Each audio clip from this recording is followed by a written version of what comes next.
Hello, everyone. It came from Webtoon. Tonight we have a really special treat. We're planning a creator spotlight with the creator of Shotgun Samurai, and he should be joining us here shortly because he said his work ran a little bit late, so he's running a little bit late. But Varian and I got a chance to check out Shotgun Samurai and read on it a little bit. And so we'll start with some of our first impressions right after let's say hi, Varian. How you doing? Hello, how's everybody doing out there? I'm doing very well, avoiding this snowstorm that's out there. And I'm here. I went to the store and I bought a bunch of comics. And I'm like, you know what? I really don't need that many comics because I got Webtoon. That's right. Anyway, so I'm going to hit the intro and we'll be right back.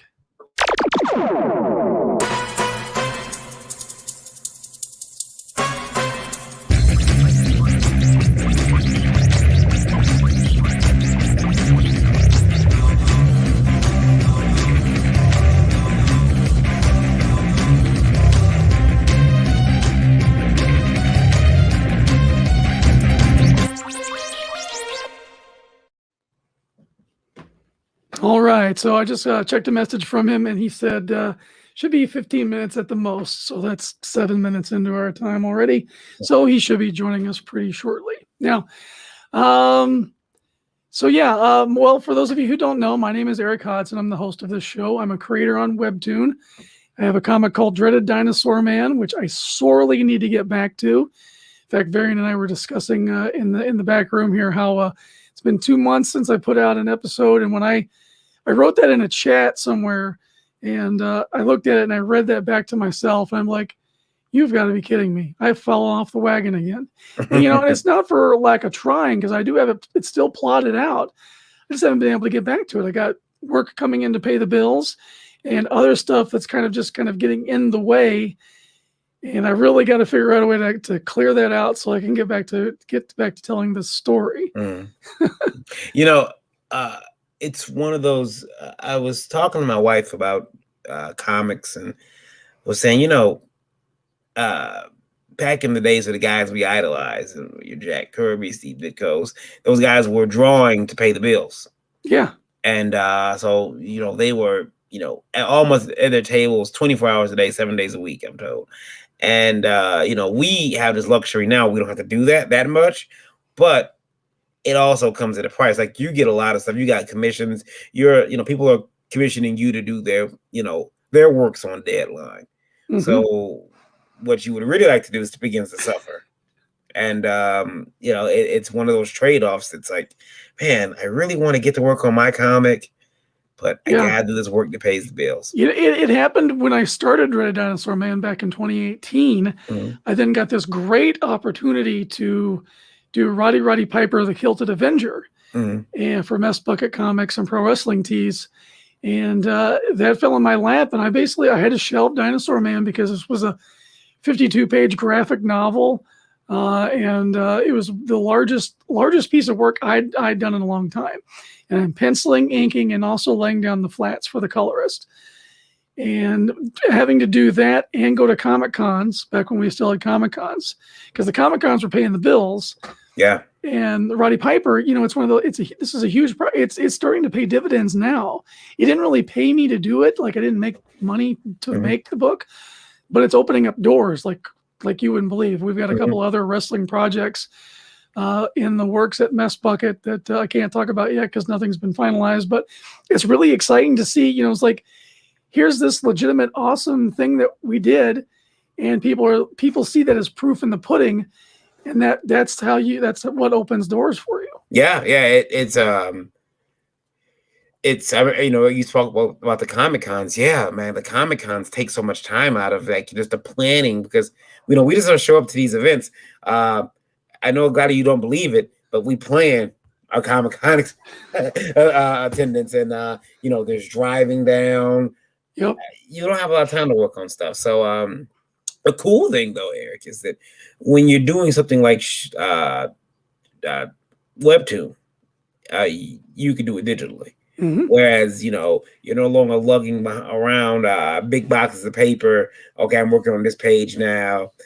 You get to do it digitally, which means you can take it with you, fiddle with it while you're in your hotel room, but you're so tired. You just want Yeah, almost every con, I plan out what I'm going to work on while I'm at the hotel. And when I'm at the hotel, I'm unconscious. Yeah. I remember you working on something. I'm not sure it was Dinosaur, man. I think it was a commission, though. And I fell asleep. And I woke up, I looked over, and it was done. I have no idea what time you got it done. I know that I fell out about 1 o'clock in the morning. I woke up to use the bathroom about 5, and it was finished. So within that 4-hour time, you got it done. But yeah, I remember that. And so it's very hard to keep a comic on on schedule. That's why something like Shotgun Samurai here having those multiple chapters, I'm like, wow. Yeah, no, he's been at this a while, and I can't wait to talk to him about the process and stuff. There's actually a Q&A part in there that I just stumbled into because I've been trying to read through the whole thing. That he answers some of the questions, but I need him to do it audibly here, so our radio listeners who can check this out too. But anyway, so the premise of this, and I'm just going to look at what he's got for his description. So a mysterious traveler wandering throughout Japan, known only as the man with the dragon sword. Along with his comrades, the Shotgun Samurai seeks to free his homeland from the tyrannical grip of the nefarious shogun. With this, he hopes to bring peace to the citizens of Japan and ultimately to his conscience ridden with guilt. Unfortunately, there are those from his past who would prefer to see him suffer. That whole last sentence about me. You got a lot of people in your past that just want to see you suffer. Yeah, just want to see me just backwards. Yeah. All right, well, let's get into looking at this just a little bit. I'm going to go back to the very beginning. Let's see. What is the... Give me page 1 here. Yeah, I think it's 6, is it? Oh, yeah, it goes backwards. Yeah.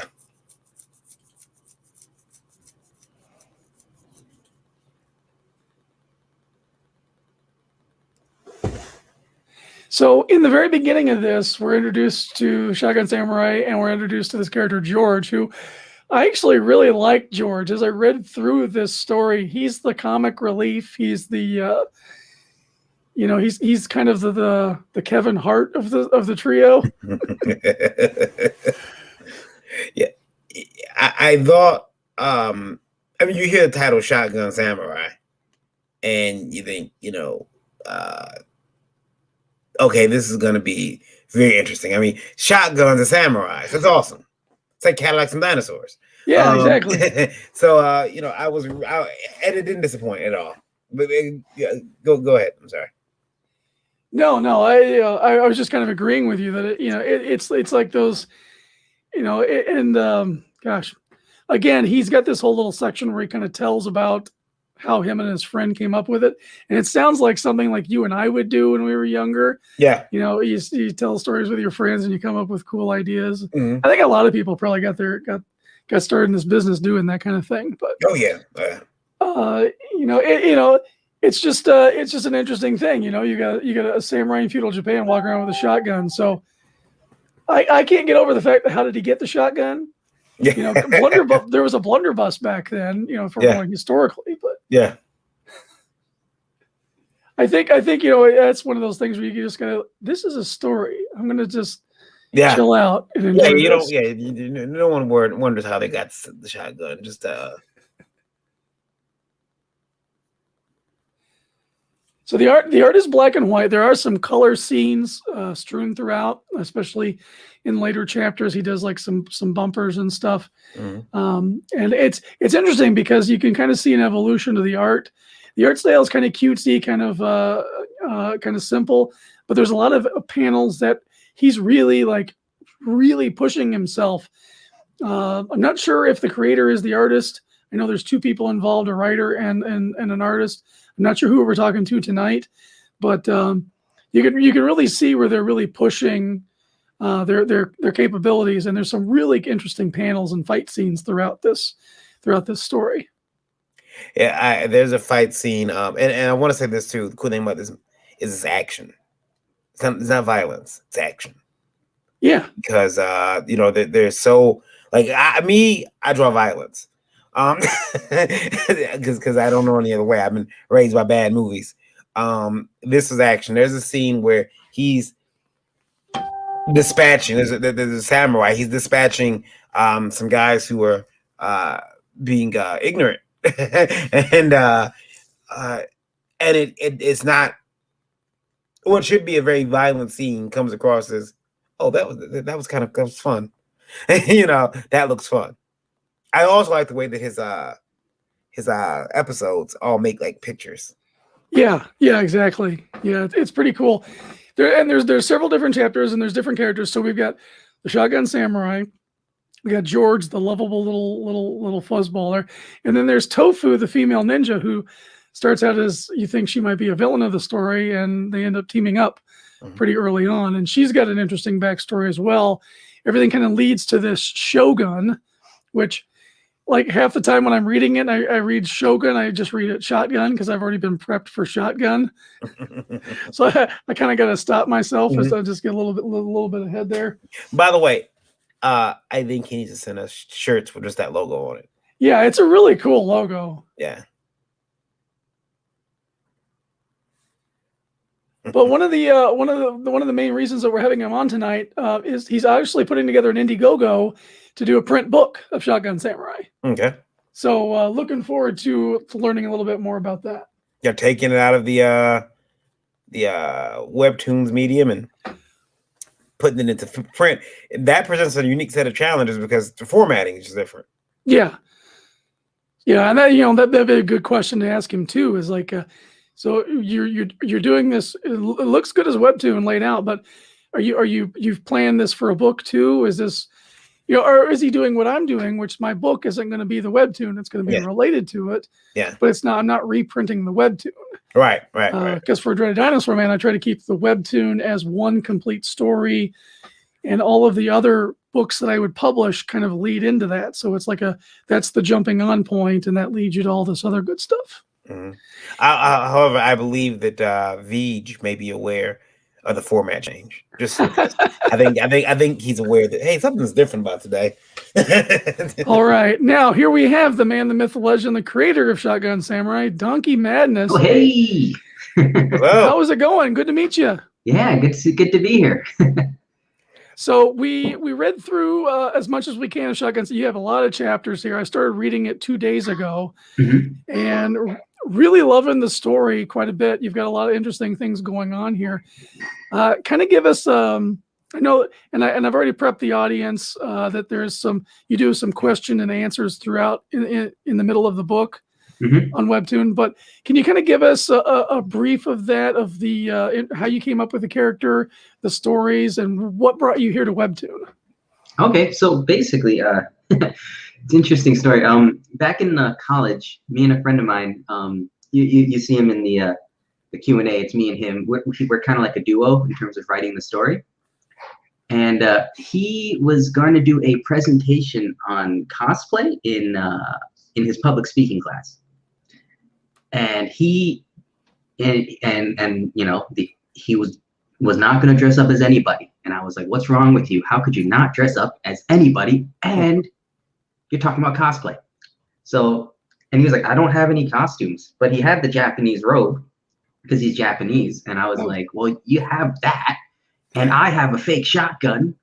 Why don't go as the Shotgun Samurai?" And then he just looked at me like, "That doesn't exist." And I just took a marker, went to the whiteboard, and I started drawing it out. And I was like, "He does now." And then that night, I drew the first 3 pages. I showed it to him, and then we were like, "I think we have some gold right here."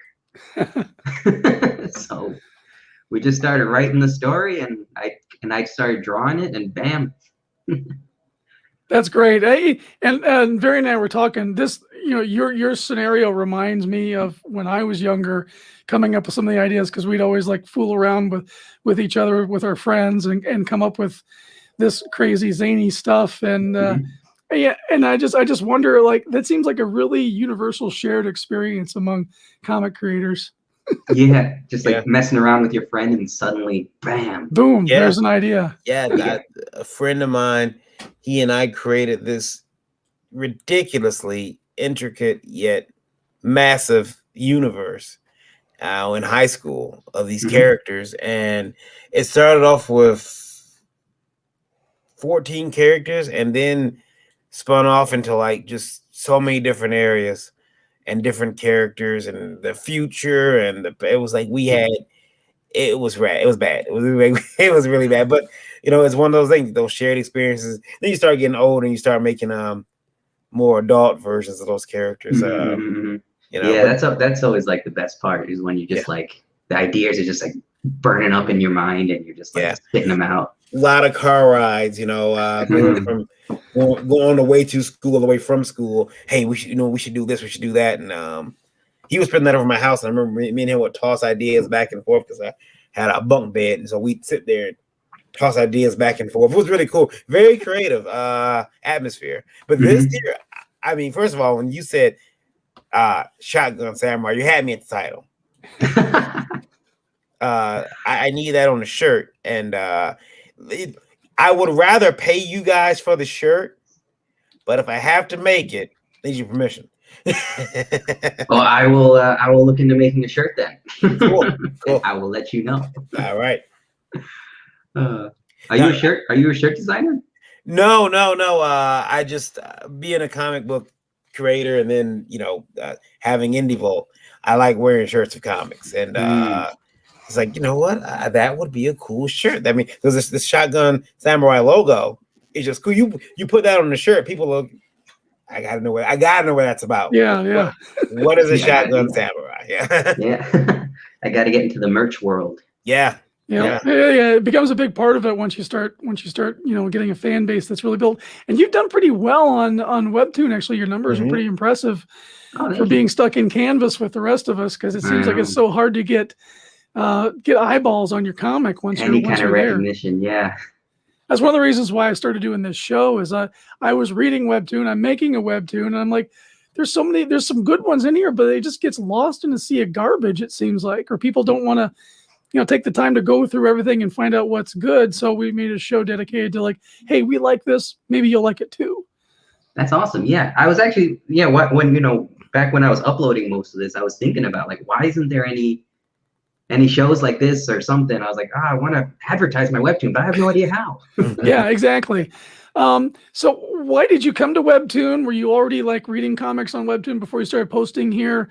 Or what was the story of how it came into being a Webtoon? Well, basically, I was, when I first made it, at first I was just kind of, photocopying it, giving it to my friends at college, just kind of doing that. And then they liked it. So I was like, maybe I'm going to try putting this online.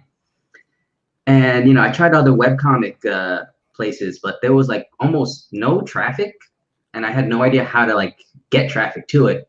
And then I found out about Webtoons, and I was like, oh, and there's a huge audience base already. Yeah. And then, I uploaded like my first thing, and I got like, a few, I got like some subscribers, and I was like, hey, there's actually people on this thing. So this is great. And so, yeah, that's kind of how I eventually, because, like the biggest platform right now for webcomics. Yeah. And it helps if you make consistent too, because you don't want to be like me and put one comic up there and say, yeah, well, done that. That's what I did. I put one issue up there, and I have stuff for the second issue. It's just sitting there. Okay. I should have kept it black and white. That's what I should have did. If I kept it black and white, I probably could have did more. Yeah, there's one question as an artist I wanted to ask you is, like, there's some sequences in Shotgun Samurai where you really kind of, I get an idea of what you're capable of an artist, but I'm the simplistic style because I kind of dumb down my art for Webtoon because I want to try to get a weekly thing out as much as possible. So I'm really curious to see, like, full bore what you can do, because I can see glimpses of it here throughout where I can tell you've really put a lot of time and effort into the panels, and it's just like I want to see more of that. But how much do you think that to keep a schedule, because it's important on Webtoon to get noticed that you need to be up constantly as much as possible. Mm-hmm. So, you know, like as the artist, what kind of things do you struggle with to, you know, maybe I need to pull back here so I can get this done in time, and, you know, the sacrifices that you make? Yeah. So I still haven't quite found that sweet spot of speed and quality. So definitely, like oftentimes yeah, it's definitely dumbed down a bit, of course, yeah. But I have a lot of issues with, like, because sometimes, you know, I make it and then I like, okay, I just got to make this quick, and then I make it and I go back to it and I'm just like, I don't like it though. So then I spend like more time on it and it takes too long. One reason I was able to be like kind of consistent, I guess, in the beginning of uploading Webtoons is because I actually already had like, you know, like so many written already that I was trying to like shop around to like other webcomic things. You know, I was just printing them out for my friends. So I already had like maybe 50 like actual pages that I converted to Webtoons. Nice.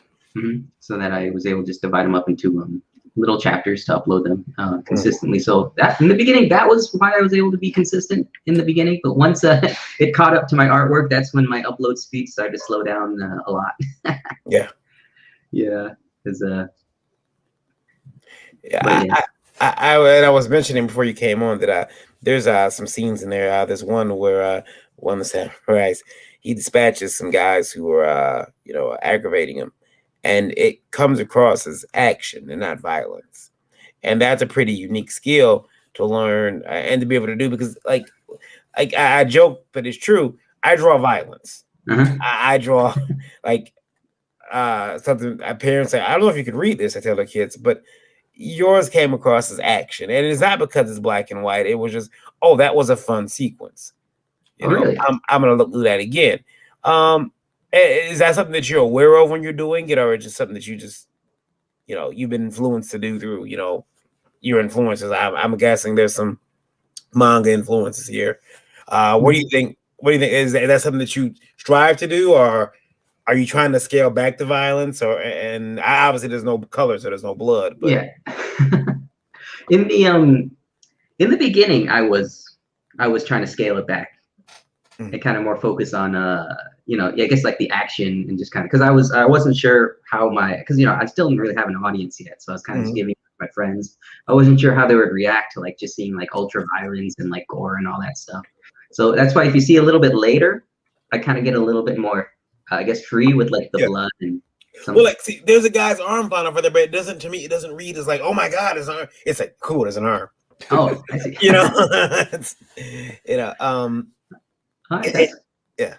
Oh, that's cool. Yeah, I guess that might be kind of subconscious then, because I always thought that I was kind of making it violent, but I definitely always focused on the action for sure. Because actually, one of my big inspirations was you know, the one was One Punch Man. The original artist, not Murata. I mean, Murata's fantastic, but the original artist is because he was able to convey action and motion in such a pure form, even though his artwork wasn't like that great.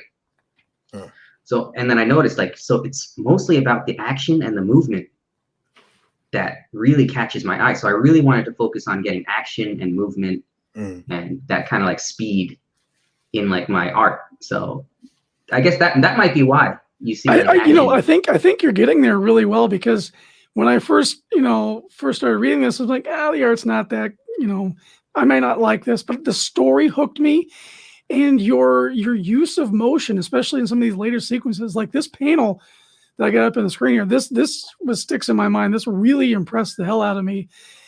Because you're delivering that fluid sense of motion. I think that's what Variant's picking up on, is it seems like action and not violence. It's because you're doing a really good job of communicating the motion, like especially a lot of these scenes with Tofu. You're doing, yeah. I mean, it's just it brings you into the experience, the way you're communicating the motion. So I wanted to call you out on that. You're doing a great job with that. Oh, thank you.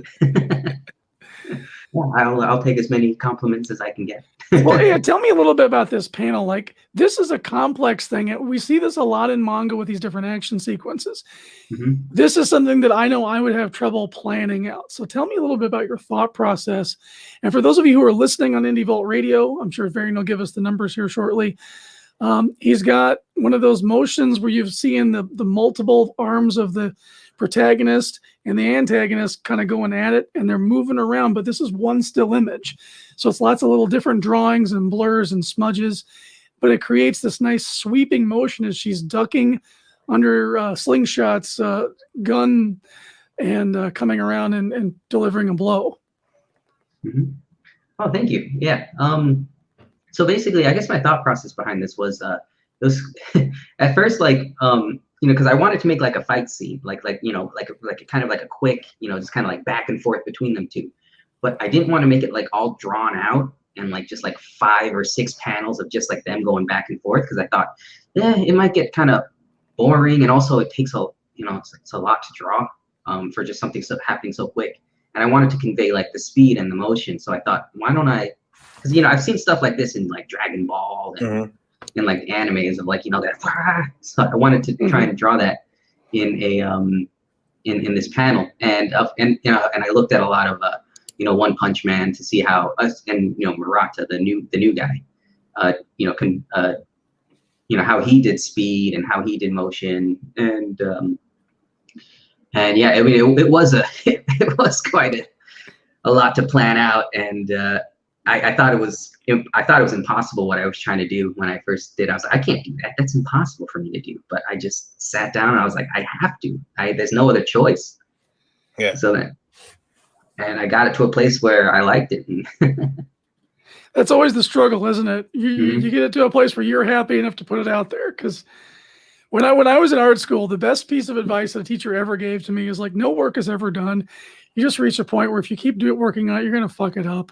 And that's when you stop. Yeah, that's good insight. Yeah, just stop. You're gonna ruin it. And my wife does that to me now. She takes my pages. Oh yeah. And because she's like, if I don't take it from you, you're gonna keep on until that panel either becomes a comic itself, or you're gonna keep on till you mess it up, and you're gonna overwork it. And there's still like.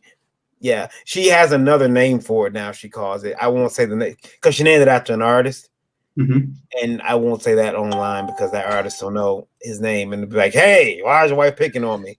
But yeah. Awesome. Yeah. Oh my God. I mean, yeah, that's the same thing with me and like writing the story for sure. Like, I want to go back and rewrite everything, but then it's just like, no, if you do that, I won't get past the first chapter. I tell you what, man, the writing. You really like I don't want to spoil it for the audience because I want the audience to come in and read this thing. But your main villain, not the Shogun, but Slingshot, his backstory had me tearing up. That was really well done. I did not see that coming. I was going through. I was like, okay, yeah, this guy kind of looks cool. He's kind of a badass.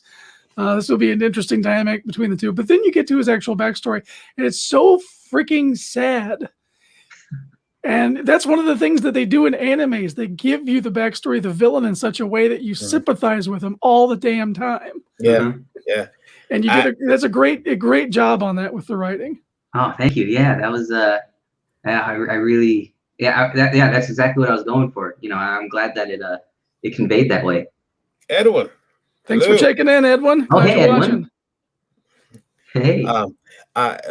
You were asking about the Indie Vault radio numbers. Indie Vault radio numbers right now are at 32,408. 32,408 people listening to us on Indie Vault Radio. Thank you guys for tuning in to It Came From Webtoon. We are here with DonkeyMadness and his book, Shotgun Samurai, which is available for free over on Webtoon platform. You can download the Webtoon app today on Google Play and Apple. As well as then that's it, right? And then you can visit the website too, the regular Webtoon URL. Hey, you've got a normal website, right, where you've got some movies too. I saw that. I haven't checked them out yet, but I definitely want to. Oh yeah. I have so I have 2 live action movies. Oh. Yeah. Actually, while I was making the comic, me and my friend, we were in college. People loved it, and then we had opportunities to make movies for our classes. Then we just got a bunch of our friends together and we we made movies. You know, something like that might go good on the IndieVolt Roku app. Yeah, we have IndieVolt TV, which is our streaming network. We have so we have to bring that over there. We'll talk Okay. after the show. We'll talk. Yeah, I'm down for that. Yeah, you're new to IndieVolt, but basically what we are is we are a multi-platform network devoted to independent creations, independent comics mostly, but through the Roku app that Varian set up, he's got some independent movies, was showing some independent wrestling for a little while, I think. Yeah. Mm-hmm. And then the radio app plays independent music when we're not broadcasting live, and that's worldwide. Those numbers are all worldwide. Yeah. Oh, So wow, that's awesome. Little mini empire dedicated to people like us who are just trying to be blue collar comic creators. Yeah. That's a lot of people tell me it hasn't been done before, and I think it's ever been done all under one roof before. That's the difference. But looking at this right now, and then Eric, you mentioned it too. The progress from comic to comic, you can see he is not the same artist he was when he started. Mm-hmm. There's definite growth there. Mm-hmm. And the character development, the character designs. I mean, you're constantly on model with your characters, and that's when people are starting out and doing this. That's one of their biggest tells that they haven't been doing it very long is that they're off model in their own characters. It's something. Mm-hmm. It's sad to see that, but you've got some strong character designs. The story development of the characters. I love Tofu. I definitely would draw fan art of her. And of course, Slingshot just tore my heart out. I already mentioned that. Mm-hmm. Oh man, that's great. Yeah, that was I was really. I'm glad you. I was when I did that. I was like, I really want to make this guy like his backstory like really pierce the heart. And I was tearing up when I made it too. I was like, oh my god, and I thought it was like, is this too much for people? Is this too much for? I'm like, oh no, but I had to do it. I was like, I have to do this. I have no choice. This is his story. It's not my. It's not my. It's not my choice. Yeah. It's his story. Yeah. Some of those characters, they end up writing themselves after a while. Exactly. And, that's the truth. Like with Dinosaur Man, I spent an entire year kind of coming up with this whole Google document of the lore before I even started drawing any of the characters. So I had all of this lore mapped out to where I can go back and I can start picking out little pieces and expound on those. There's some things about my character that I'm just itching to tell, but I'm not to there in the timeline yet to do it. Mm-hmm. So it becomes a stick in your craw, I think that's the saying. It's like I want to get to point B, but I got to finish point A first. I know. He's one of the. If I had all the money in the world, I would just hire like everybody to make all my stories at once, so I could have them all. Yeah, no, it's because and we're going to talk about your Indiegogo here in a second because that's a really big thing. Mm-hmm. I'm planning on doing an Indiegogo for Dinosaur Man too, but with my story, the way I'm doing it is the Webtoon is its own thing, and that's kind of the launching pad. So the story on Webtoon will lead into the print book. And then events coming up in the next season of Webtoon after the print book's out, that'll start like a new arc that will lead into another print book. That's kind of the thought press that I have going for that. With what you're doing with Shotgun Samurai, I know you've got a lot more stories to tell. I can tell just from what I've read and from what you've said so far, you've got a lot more story that you want to tell. This Indiegogo is a compilation of what you've already done. Is that correct? Yeah, it's sort of like also a bit of like what you're doing as well, because the Webtoon stops at a certain point. It doesn't tell the complete story arc. Okay. So yeah, the basically the conclusion will be in the Indiegogo book.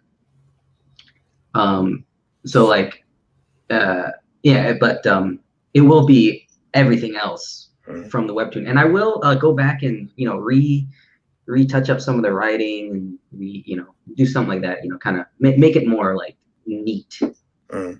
So there will be some story elements that are a little bit different, and the book will be the official version. Okay, cool. Are we good to play the video? Is there any like copyright music or anything? No. Everything's original. Yeah. Let's make sure. Hopefully, because. Did you share the audio? No, you didn't share the audio. All right, you got it. Let me. You have to go. You have to unshare it. And then reshare the video. Yeah, it happens to me all the time when I'm doing it. Like, oh man, I didn't do it, and I got to go back and I'm live. It happens. Yep. It's the bane of YouTube, Yeah, or whatever. That's why it's like there's always an argument for not doing it live. Can we record this so we can cut out all the gaffes? Yeah, especially ones that that's the whole fun of doing it live. You get all the weird stuff. Yep. All right, let's back this up. Make sure that's on. There you go.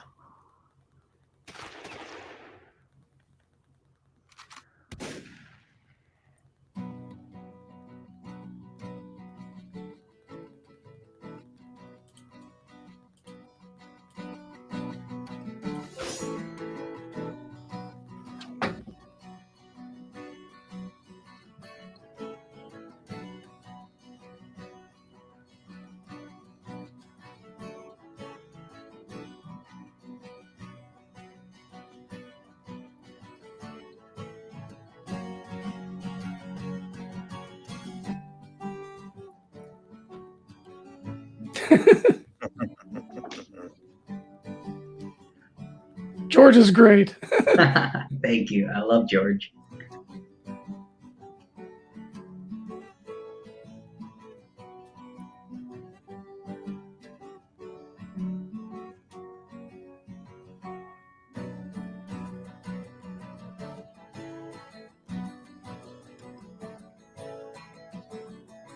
Oh man, nice.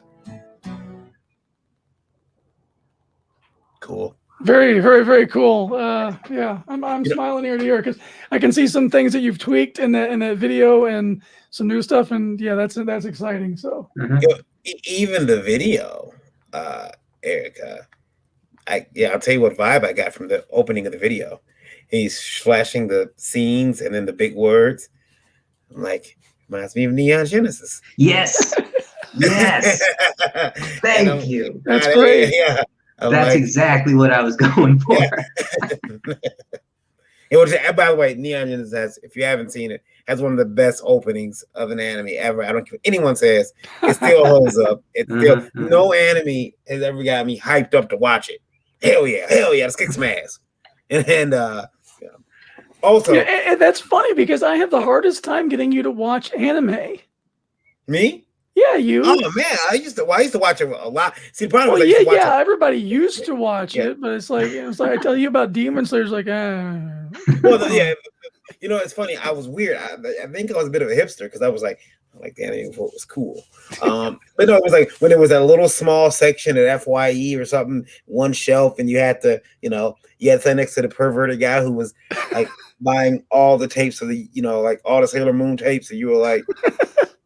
I'm trying to get that Angel Honey there, sir. Can I get that? And so then all of a sudden, it's on TV everywhere. Every Saturday morning, I'm tripping over it.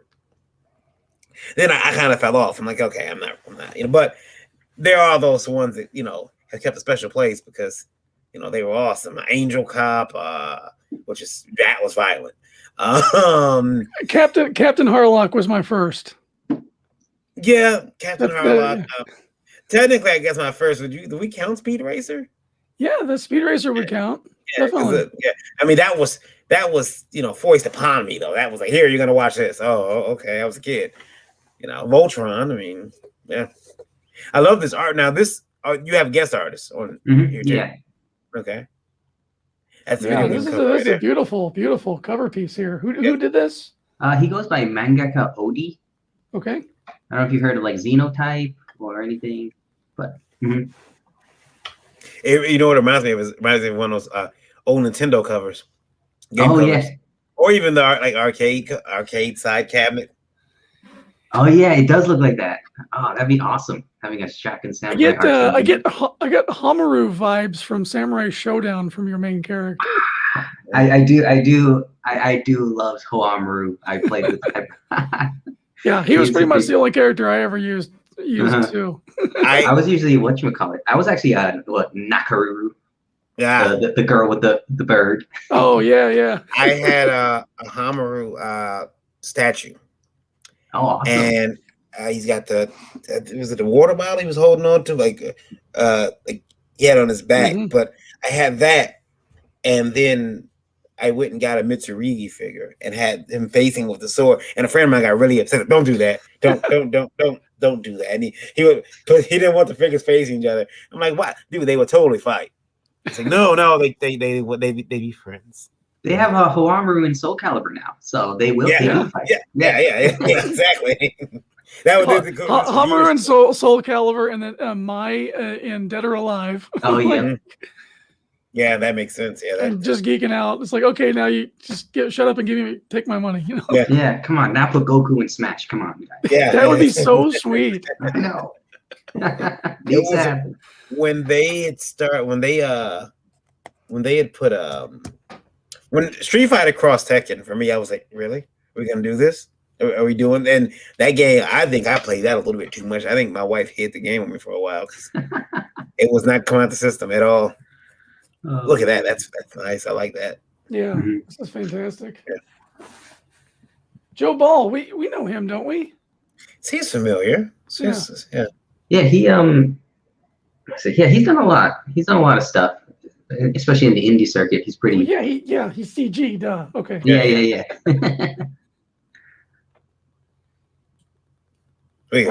This panel stuck out in the trailer, so this is beautiful. I love this. Yeah, this is a panel from the all new material that's not on the webtoons. Now, do you look back at some of your old stuff and say, God, man, I want to redraw that? Oh, definitely. Yeah, that urge is there. Yeah. Actually, the first few chapters, and then like the whole beginning fight with Shock and Samurai versus Tofu, that was all redone because I drew that like back when I was learning to draw, and it was like so crummy. So I was like, I have to redo this at least. So I don't know if you might notice, like, after the first few chapters, then suddenly it kind of goes down a little bit and then goes back up because right. Yeah. And you've got this directional speed lines here at the top. You're doing this distorted perspective here. This is not easy. This is not easy to plan out to make it look right because it can look really wonky really quick. That just beautiful there. Just love it there. Thank you. Yeah, it was not easy to plan out, and I was kicking myself when I made it. I was like, "Why did I do this? Why did I do this?"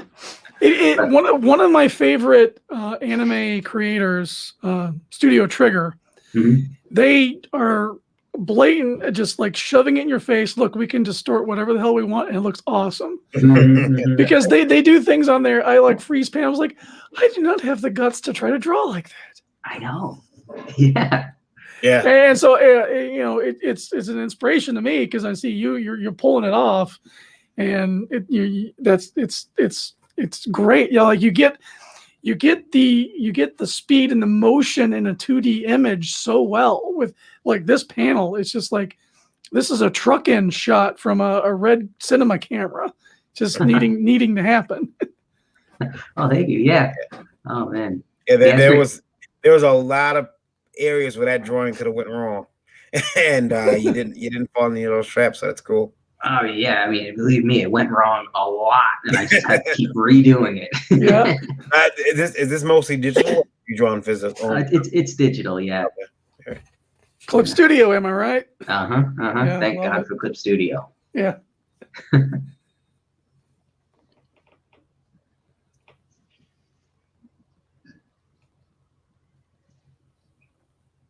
You might recognize that scene. Yeah. We will be revisiting it.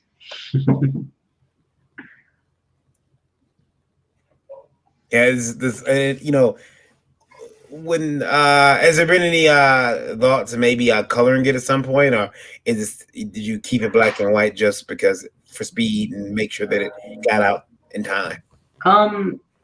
Like I'm open to coloring it, but I never. But I made it with in mind to be black and white, to look good in black and white, so that I don't need to color it, because again, like speed, and also making you know, I kind of like the manga kind of aesthetic. Mhm. Like honestly, for me, when I read like color comic books, sometimes I get confused. Yeah.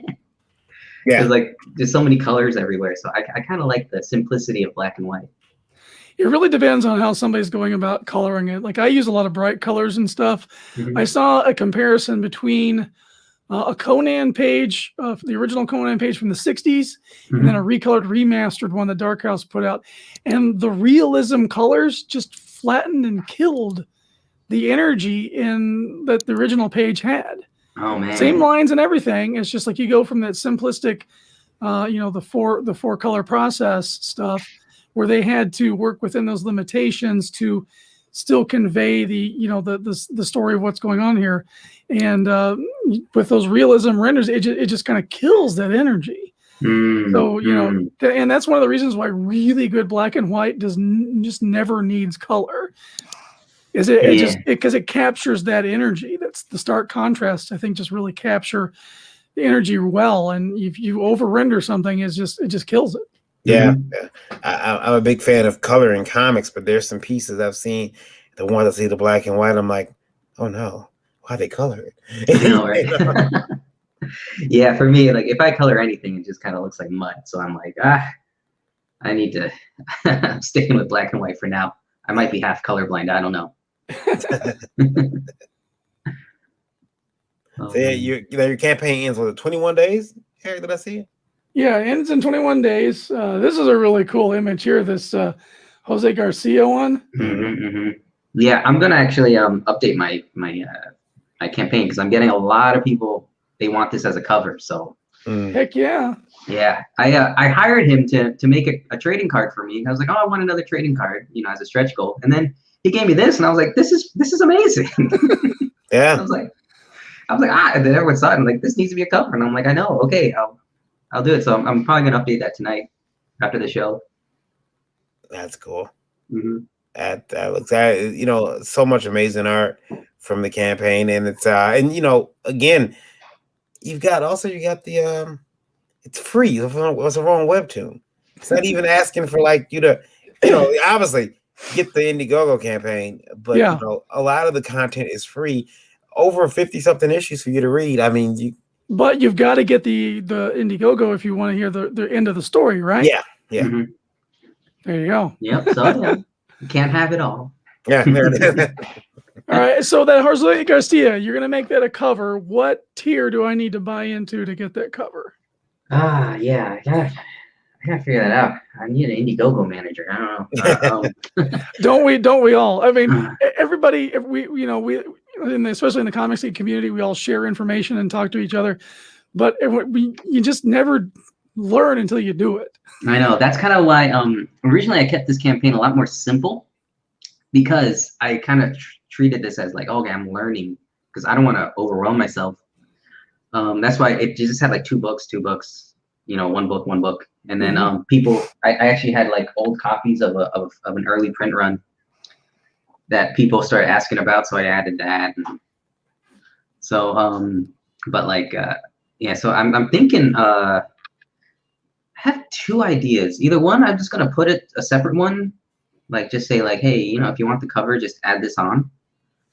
Or have like you know, the 2-book, maybe like a 3-book tier. Yeah. Well, we'll wait with bated breath to see what you come up with. Yeah. I was thinking like have that 2-book tier, but also like an alternate variant cover set of like the Jose Garcia and that tofu stab as a tier, so you can get like just do like 100.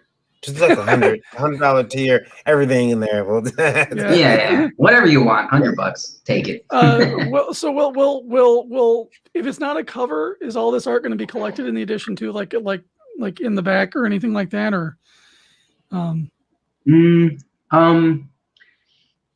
Yeah, I was thinking about putting like at least some artwork like extra in there as well, because like especially like that tofu. Right now it's just a trading card, but I want to make that like big. So I was thinking of putting that like in the book, like on like the back of one like the back front or the backpack. Mm-hmm. But I'm still kind of planning like where to still kind of open where I'm gonna put this. I do want to offer like prints eventually of these, because I think they do need to be seen like nice and big. Yeah, definitely. Like, especially this painting, the tofu image on a trading card is okay, but it definitely reads better big. Mm-hmm. And then of course that Jose Garcia one, that's awesome. Yeah. You could, Yeah. I would say, if they were all even like those 8x6. I know Anthony just did a bunch of them prints that were in his campaign. They weren't large size prints. They were like they were they were almost comic book size. They're a little bit smaller than comic book size. Yeah, almost digest size, comic book digest size. They were real cool. Even that is a print that would look good. Plus, you can buy nice little frames for that. I really liked Russ's. I really liked Russ's 4x6 ones that he had with Death Can Save Us. Right. I think those are pretty good too. I think that's what Anthony ended up having, something like that, something close to it. I don't have the entirety of the book. I mean, you could do these as you could do the art as a postcard set. Yeah. That'd be another way of getting everybody the cool images at once, but but not as a cover unless they back that bigger tier. Yeah. Okay, I like that. Yeah. This whole thing is, I'm very open to any suggestions. You just listen to us. We'll run your campaign for you. Don't worry. Okay. Well, I tell you what, it's been great having you. We're nearing our end of the program. Give everybody another rundown of where they can find you online, how they can follow you. Where the various social medias and stuff that you're on, please. Okay, sure. So basically, on Twitter at Donkey_Madness_. That's probably the best place to find me. ShotgunSamurai.net will always have whatever I'm doing. Right now, it links to my Indiegogo. So those are the two main. I have an Instagram at Shotgun Samurai Comics, which I post sometimes. And then there's the Webtoon, of course, Shotgun Samurai on Webtoons. So those are the main places I would say. Cool. And AKA Quaff, am I saying that right? Oh, the Quaff. Finally coiffed hair, right? Yeah. That's the nickname that this thing up here has gotten. That's hilarious. Coiffed mane of hair. I'm gonna steal his hairstyle. I gotta let mine grow a little bit more now. Give him a run for his money. Mine's thin and flat. I gotta put Gorilla Glue in it to get it to stand up. Get Gorilla Glue and a nice paycheck. Yeah. No kidding. Awesome. Well, please, everyone listening and watching, please check out Shotgun Samurai on Webtoon and look at the Indiegogo. Back this book. You're going to get the ending of the story. And it's a great, it tugs at your heartstrings a little bit. It's a good action flick too. So if you're into that kind of thing, you're going to enjoy it. You're going to want the end of the story. You're going to want to get all this beautiful art that he's got commissioned for all these various covers. And are you going into demand, or is it over when it's over? It'll be in demand. It'll be in demand. Okay, great. So plenty of time to get on this, but don't wait. Get on it now. He's met his goal. That's great. Congratulations there. Mm-hmm. And we will look forward to seeing more from you later on. Mm-hmm. Sure. Yeah. Thanks for having me on. This is great. Yeah, absolutely. And stick around. We'll talk about trying to get that on IndieVote TV. Okay. Live sure. action. All right, everyone. My name again is Eric Hodgson. You can check out Dread Dinosaur Man on Webtoon. And then Very and Grant tomorrow night, IndieVolt Live Wire, Tuesday night at 9 p.m. We got a couple of other guests coming on with their comics as well. Any other surprises you want to titillate the audience with? Shock and awe. A little bit more. Yeah. We got some big guests lined up, and I believe, I'm not sure. I believe we're gonna announce one of the members of the IndieVolt Comic Book Award Hall of Fame. Oh, interesting. I believe we're going to announce one of them tomorrow. Now, would Shunkan Samurai qualify for like what kind of what awards would be best? Would it be a webcomic? Webtoon. Or would it be best story, or what do you think? Go for all those, but he would definitely want to go for best webcomic on Webtoon. Best ongoing series. And everything else he can get in on. But yeah, best Webtoon is one he definitely want to get in on. If you're interested in that too, you can go over to indievoteawards.com and sign up for that. But yeah, that's one of the ways he'd want to, and any other project like this would want to sign up. But this is a nice one. This was over 50 issues. Man, he's got quite the he's got to lead a lot of people. So yeah, that's great. All right, everyone. Thank you again. We will be back here next Monday with another webtoon that we think is awesome, that we think you should read. Please come in tomorrow night for Indie Volt Livewire. Wednesday is Geekgasm. Thursday morning is Breakfast Buzz. And then you got the Sunday Funnies with Randy Zimmerman. Sundays at 10 in the morning, I think. 9 in the morning. Everything's on the 9s. Everything. All right.